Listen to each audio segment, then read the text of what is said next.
of the energy standpoint and Yeah. being sharp? Yeah, two different games.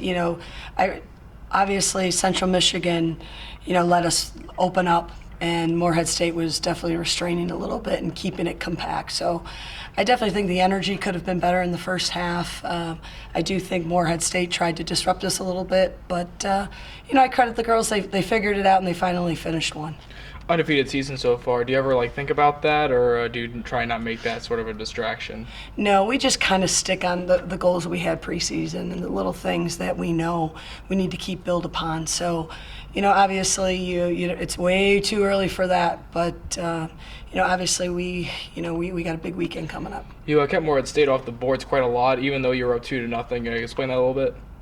Yeah, I think defensively we always want to make sure that, they're not getting dangerous with any kind of service, any kind of shot or corner kicks. And, I thought everything that they got on us, they earned. So I thought our backline did a really good job. You have the Nike Duke Classic coming up this week. Talk a little bit about that, challenges. Yeah, you're playing the national champions, #1 team in the country, and then you have to first start with Duke, who I think 7th in the country right now, if I'm correct, and they could be easily #2.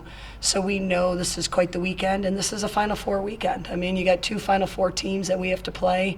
It's going to be a heck of a tournament, and I'm going to get to see UCLA at this tournament too. So we know we got our hands full. Same kind of mindset as going to Penn State or something like that? Yeah, absolutely.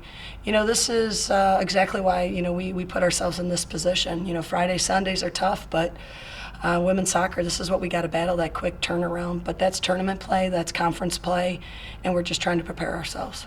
Maloney was quiet in the first half, but then in the second half she got free and obviously scored the goal. Is it becoming that she's becoming like an integral part of the offense more so than just kind of a role player? Absolutely. I said it early on with Kelsey that, you got Fran, you got Schwindel, and those are two tough players to deal with. But then Kelsey brings something that people got to think about.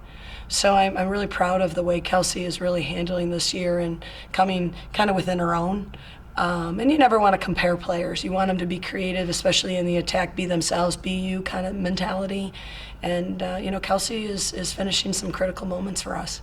How important is Maloney and Francis' success for the team this season? Oh, it's huge. It's huge.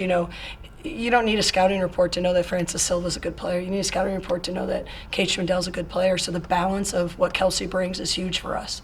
And just saying, you might man mark, Katie, you might man mark Francis, but guess what? Kelsey's going to be there. What happened to Kate Schwindel today? Was it just an ankle? Yeah, she's just been battling through injury.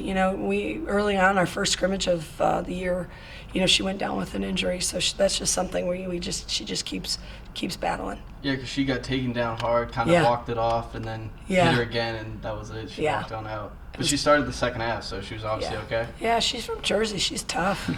She's tough. Good. Thank you, Thanks, Coach. All right, good.